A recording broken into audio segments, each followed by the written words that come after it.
여러분, 오늘은 2024년 갑진년 새해 첫 주일 아침입니다. 갑진년의 의미가 뭐냐고 누구에게 물어봤더니요, 누가 그러시더라고요. 올해는 특별히 조심할 것이 있는데 갑질하는 사람 조심하십시오라고 하면서 갑진년이라고 하는데, 여러분, 그런 갑진년이 아니라 바로 하나님의 은혜와 사랑으로 정말 잊지 못할 최고의 값진 해가 되시기를 주님의 이름으로 축원합니다. 여러분, 우리는 작년도에 새로운 표를 가지고 우리가 1년을 달려왔는데, 그때의 표어는 신바람 나는 교회였습니다. 각인이 될 수 있을 만큼 아주 좋은 표를 하나님께 주셨는데, 올해도 만만치 않으십니다. 올해 주신 표가 뭔지 같이 한번 외쳐볼까요? 다 같이? 맞습니다. 애누리 넘치는 교회입니다. 여러분, 혹시 연로하신 어른들은 아시겠고, 또 젊으신 분들은 혹시나 알지 모르겠습니다만은 1970년대에 서영춘이라는 유명한 코미디언이 있었습니다. 서영춘 씨. 근데 그 서영춘 씨의 대표적인 그 코미디언이 무슨 노래 가운데 서울구경이라는 노래 혹시 아십니까? 그 노래 가사에 보면요, 이런 것이 있답니다. 시골 영감 처음 타는 기도놀이. 주여, 네, 할까 말까 고민했지만은, 네, 그래도 중요한 얘기를 해야 되기 때문에 말씀드립니다. 시골 영감 처음 타는 기차놀이라 차표 파는 아가씨와 실강이하네. 이 세상에 그때 나온 애누리 없는 장사가 어딨나? 깎아달라 졸라대니 돈을 더 냈네 하면서 막 웃으면서 부르는 그런 노래였던 것. 제가 왜 그걸 기억하는지 모르겠습니다만은, 근데 여러분, 거기서 말하는 애누리, 그 애누리 아닙니다. 여러분, 그 가사에 나오는 애누리는요, 단어도 달라요. 이를 써서 애누리예요. 그러나 올해 우리에게 주신 것은 애가 무슨 애자? 사랑 애자를 써서 애누리, 이 땅에 누리는 교회 되게 해달라는 의미입니다. 여러분, 우리 요즘 읽고 계신 큐티 책에 보면요, 컬럼을 쓰시는 아주 귀한 목사님이 계신데, 그 교회의 이름이 바로 사랑 누리 교회더라고요. 그러니까 온누리 새누리 막 그러는데, 차마 애누리 교회라는 얘기를 못하니까 사랑 누리라고 그러는데, 우린 좀 더 과감하게 앞서간 것 같습니다. 사랑하는 성도 여러분, 그렇습니다. 정말 사랑이 넘치는 의미 안에 애누리인 것을 오해하지 마시고요, 정말 그 말씀을 바로 알고 바로 한 해 여러분 그런 표로 삼으시기를 바랍니다. 여러분, 그렇지 않습니까? 물이 넘치는 홍수 시대에 뭐가 더 부족하다고요? 마실 물이 부족하다는 것처럼, 사랑이라는 단어가 홍수처럼 범람하는 이 시대에 참사랑을 전하는 교회, 참사랑을 누리는 그런 성도들이 없다는 의미 안에서 올해 우리 교회는 정말 애누리 넘치는, 사랑이 넘치는 교회가 되고자, 오늘 제목도 애누리 넘치는 교회라는 제목으로 몇 가지 그 교훈을 삼고자 합니다. 여러분, 첫째, 애누리 교회라는 것은요, 새 계명을 따라 서로 사랑하는 교회입니다. 요한복음 13장 우리 34절 본문 한번 같이 찾아 읽습니다. 시작. 새 계명을 너희에게 주노니 서로 사랑하라. 내가 너희를 사랑한 것 같이 너희도 서로 사랑하라. 그렇습니다. 서로 사랑하는 겁니다. 사실 서로 사랑한다는 것, 이것이 새 계명이라고 하셨는데, 여러분, 진짜 이게 서로 사랑하라는 것이 새 계명일까요? 왜냐하면 그런 의문이 드는 이유는요, 사실 이것이 신약적인 표현이 아니라 이미 구약 성경에도 그 말씀을 하셨고, 그런 계명을 우리는 이미 받았던 사람들이기 때문입니다. 여러분, 그 말씀이 신명기 6장이나 레위기 9장에서도 발견되는데, 19장에서도 발견되는데, 우리 같이 한번 찾아볼까요? 우리 긴 말씀입니다만은 한번 보겠습니다. 신명기 6장 4절, 레위기 19장 17절입니다. 시작. 이스라엘아 들으라. 우리 하나님 여호와는 오직 유일한 여호와이시니 너는 마음을 다하고 뜻을 다하고 힘을 다하여 내 하나님 여호와를 사랑하라. 너는 내 형제를 마음으로 미워하지 말며 내 이웃을 반드시 견책하라. 그러면 내가 그에 대하여 죄를 담당하지 아니하리라. 원수를 갚지 말며 동포를 원망하지 말며 내 이웃 사랑하기를 내 자신과 같이 사랑하라. 나는 여호와이니라. 여러분 분명히 읽으신 바와 같이 이미 구약 성경에 하나님 사랑하는 것과 그리고 내 이웃을 그렇게 사랑하라고 하는 그 메시지를 이미 우리는 받은 계명입니다. 그러니 이것이 어떻게 새 계명이 될 수 있을까요? 그래서 그런가요? 어떤 학자들은요, 사랑의 편지라 불려주는 요한일서처럼 구체적인 사랑의 내용이 담겨져 있거나 구체적인 삶의 그 사랑의 신뢰가 있는 구절보다는 이 요한복음 13장의 그 서로 사랑하는 이 짧은 구절은 결코 그렇게 우리에게 큰 교훈이 되지 못하는 그런 메시지라고 하면서 사랑의 메시지 가운데 가장 저급한 그런 분류로 그들이 평가도 했답니다. 그러나 사랑하는 성도 여러분, 요한복음 13장에서 말씀하시는 이 새 계명이라 불러지는 이 사랑의 메시지는요, 여러분 단순히 사랑의 범위나 사랑의 내용을 얘기하려고 한 것이 아니라 이 사랑의 근원이 무엇이며 이 사랑이 왜 필요한가를 가르쳐준 의미 안에서 분명히 뜻이 있다고 하는 겁니다. 무슨 이야기입니까? 여러분 이 세상에서 사랑이란 단어 씁니다. 아니 박애주의 또 그런 것으로 표현합니다. 그러나 그런적인 의미 안에서의 사랑이 아니라 이 사랑의 근원이 어디에서 시작됐으며 왜 그 사랑을 해야 되는지 그 이유를 가르쳐 주기 함의 이유 안에서 이 사랑의 메시지는 새 계명이고요, 또한 새 명령이라는 겁니다. 여러분 인류가 이 땅에 존재하면서 사랑이라는 단어가 없었던 적이 있을까요? 어느 사회나 어느 집단이나 어느 공동체 안에서도 그 사랑이 없다면 존재하지 않았을 겁니다. 그런데 그 모든 세상적인 사랑의 내용에 보면요, 그 사랑의 내용에는 사실 그 사랑은 지극히 조건분적이고 자기 개인 중심적인 그런 사랑이 아니었던가요?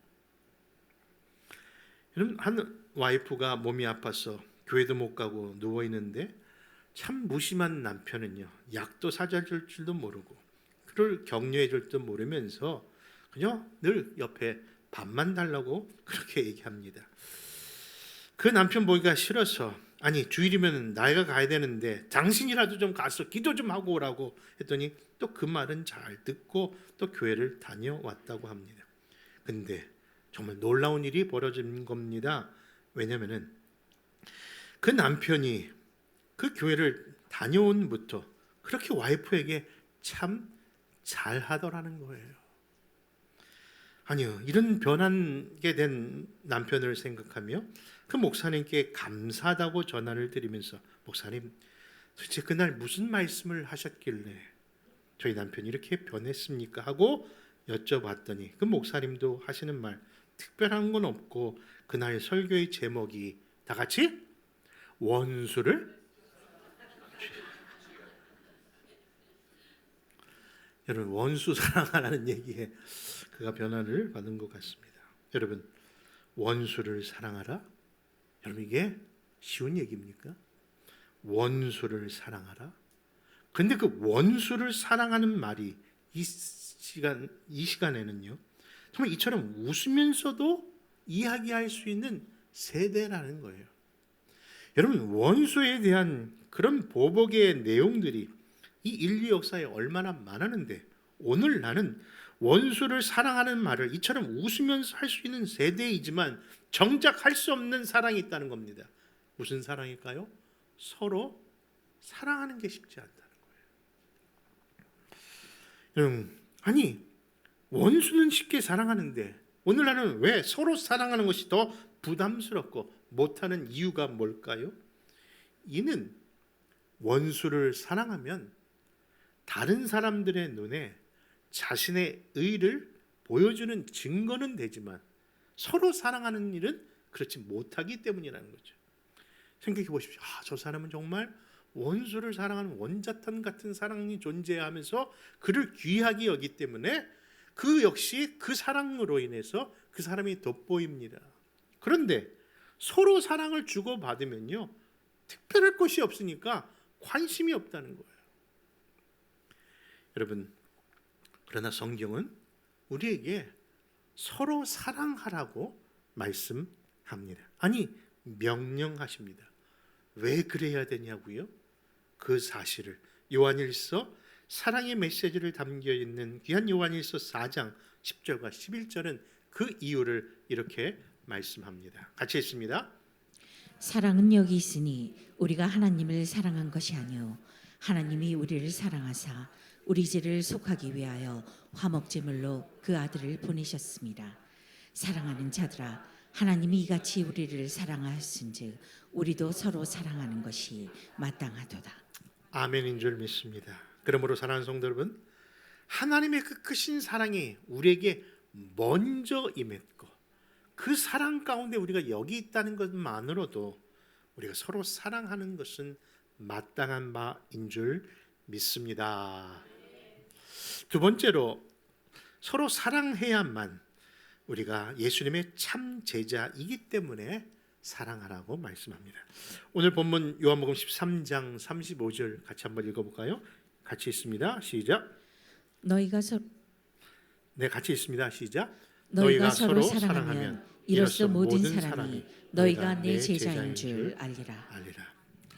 여러분, 헬라어 단어로 사도라는 단어를 찾아보니까요, 아포스폴로스라고 하는데 그 뜻은 보내심을 받은 자라는 겁니다. 사도 혹은 제자로 표현되는 가운데 그것은 바로 보내심을 받은 자라는 것이죠.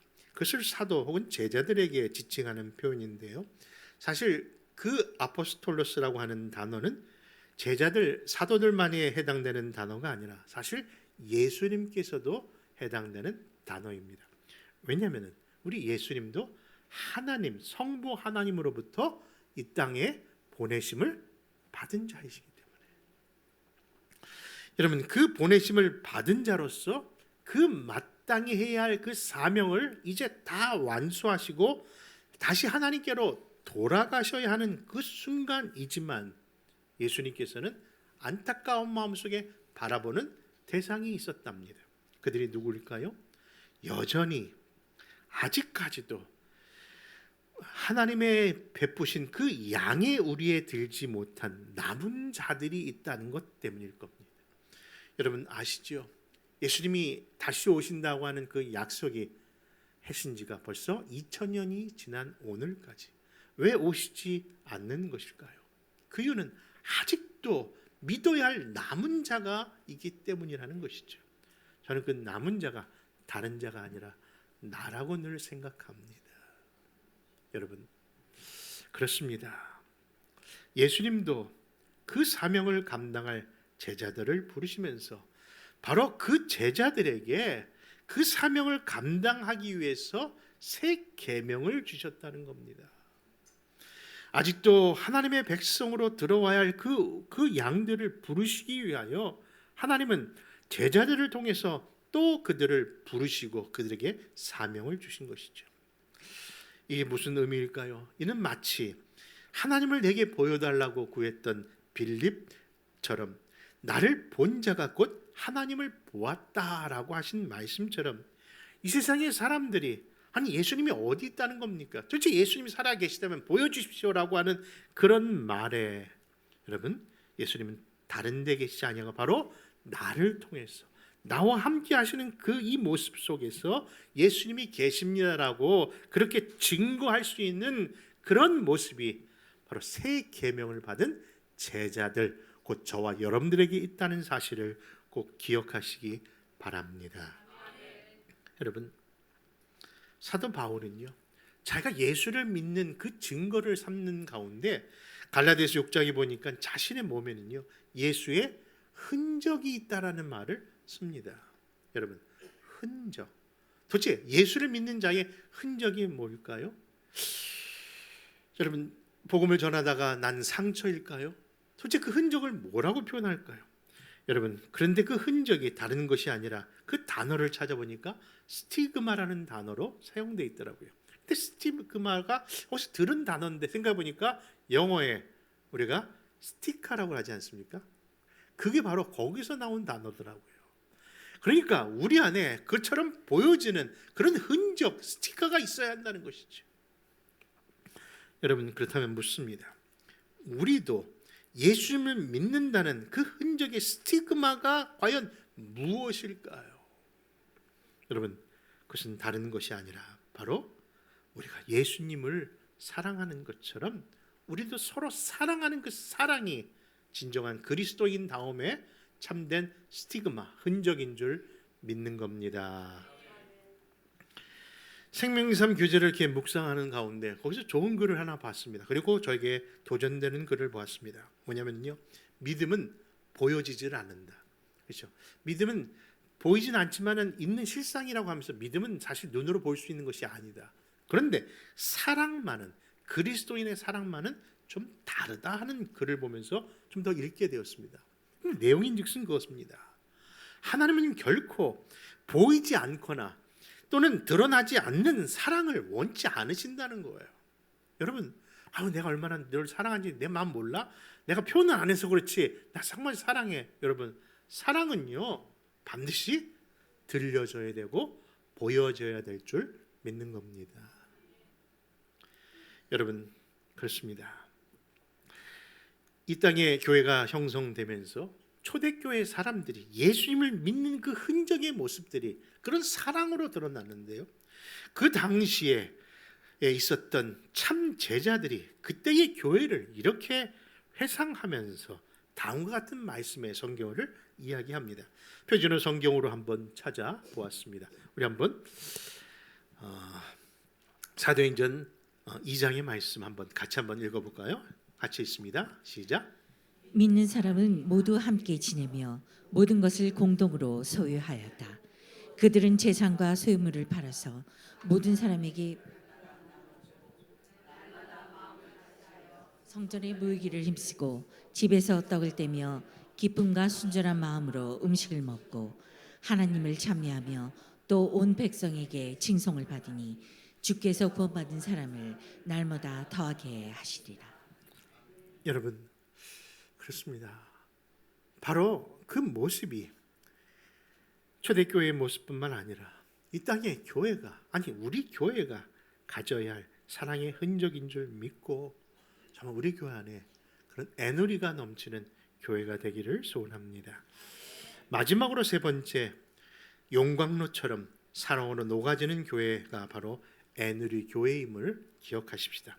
오늘 본문으로 삼고 있는 요한복음 13장 1절의 말씀을 같이 한번 읽겠습니다. 시작. 유월절 전에 예수께서 자기가 세상을 떠나 아버지께로 돌아가실 때가 이른 줄 아시고 세상에 있는 자기 사람들을 사랑하시되 끝까지 사랑하시니라. 어떻게 사랑하셨다고요? 그렇습니다. 여러분, 사실 우리가 지금 본문으로 삼고 있는 요한복음 13장의 말씀의 배경은요, 예수님이 정말 실망시킨 두 인물의 내용 속에서 시작된 말씀입니다. 그 한 사람은 여러분 잘 아시는 예수님을 은30에 판 가롯 유다이고요. 또 하나는 예수님을 3번이나 부인했던 그런 시몬 베드로입니다. 그런데 앞으로 드러날 그 두 제자들의 실망스러운 것을 이미 알고 계신 예수님께서는요, 그런 그들이 그 앞에 있음에도 불구하고 여전히 변함없이 어떻게 사랑하셨다고요? 끝까지 사랑하셨다는 겁니다. 이 끝까지의 사랑이 말로만의 사랑이 아니라 그들을 어떻게 사랑하시는가를, 그 죄인들을 어떻게 하나님께서 우리 예수님을 통해서 그 사랑을 보여주시려고 친히 수건을 두르시고 대하의 물을 뜨셔서 그들의 발을 씻겨주심으로 인하여 그 사랑을 친히 실천하며 보여주신 사랑입니다. 그러나 그 끝까지의 사랑은 발 씻음의 세족식으로 끝나지 아니하고 갈보리까지 나아갔습니다. 바로 갈보리 대속의 십자가까지 가시면서 그 사랑의 끝을 그렇게 보여주신 겁니다. 사랑하는 성도 여러분, 오늘날 가장 흔해버린 단어가 사랑이라면서요. 그런데 정작 그 크신 사랑, 그 끝까지의 귀한 사랑을 받은 교회 안에 그런 사랑이 정말 우리 안에 있던가요? 아니, 서로 사랑하라는 그 말이 왜 이렇게 힘들고 어렵습니까? 서두에 드렸던 것처럼 아닌 사람 그냥 용서하고 원수를 사랑하는 것은 웃으면서 할 수 있는데 왜 서로 사랑하는 것은 이처럼 어려운 것입니까?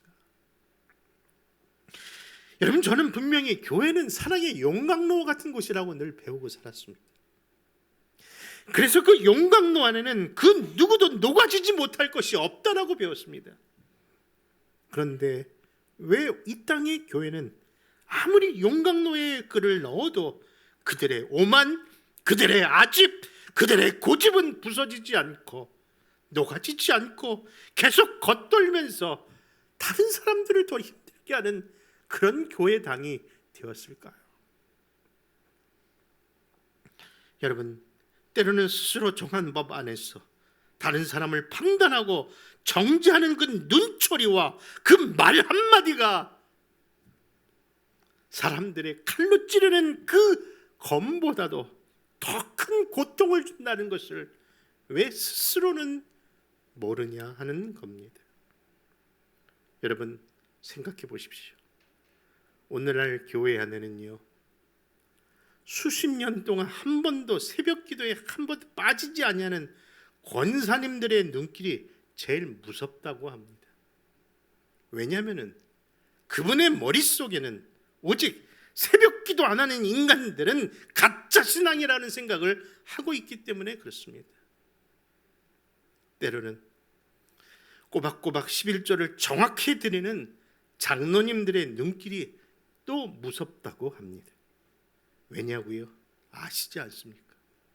그분들의 생각에는 11조를 빼먹거나 제대로 드리지 않는 자는 다 도둑놈들이라고 말하기 때문입니다. 여러분, 그렇지 않습니까? 분명히 그 누구도 하나님 앞에서 나는 의롭다 할 자가 없다라고 성경은 분명히 선언하고 있건만 여전히 나는 예외라고 하면서 우리의 눈은 시퍼런 눈초리로 수많은 잣대를 가지고 남을 판단하고 정죄하고 있으니 이 땅의 교회가 정말 용광로의 교회 맞냐는 겁니다. 왜 40일씩이나 금식하셨다고 하면서 그렇게 기도하셨다는 목사님의 말씨가 왜 이렇게 거칠은 겁니까? 아니, 하나님의 진리의 생명의 말씀을 1년에 수십 번도 더 읽는다고 하는 그런 분들이 왜 남에 대하여 배려심이나 인내심은 없는 겁니까? 여러분, 사랑의 성자라고 불려졌던 성 프란치스코 신부의 이야기 가운데 40일 금식 기도에 관한 이런 예가 있습니다. 프란치스코 제자들이 스승과 함께 40일 금식을 하던 날, 이제 마지막 하루만 넘기면 되는데 안타깝게도 39일 되던 해 한 젊은 제자가 만나는 스프 냄새의 유혹에 못 이겨 그만 키친에 들어가 음식에 손을 대고 말았습니다. 그 사실을 발견한 다른 제자들이 눈을 부릅뜨고 분노에 차서 그를 스승인 프란치스코 앞에 데려다가 꾸짖고 처벌해달라고 말을 하는 겁니다. 성 프란치스코는 그 이야기와 그 모습을 보다가 그가 한 행동은 다른 것이 아니라 그 옆에 문제의 스프를 본인이 다 마셔버렸다고 합니다. 그러면서 황당해하는 그 제자들을 향해 다음과 같은 말을 했습니다. 우리가 금식을 하며 기도를 드리는 것은 모두가 예수님의 인격을 담고 그분의 성품을 본받아 서로 사랑하기 위함이 아닙니까? 저 젊은이가 순간적 유혹에 이기지 못해서 스프를 먹은 것만이 죄가 아니라 그를 정죄하고 배척하는 여러분들이야말로 진짜 나쁜 죄인입니다. 굶으면서 서로 미워하는 것보다 그냥 먹는 것이 낫겠네요 하면서 진정한 사랑을 이야기했다고 합니다.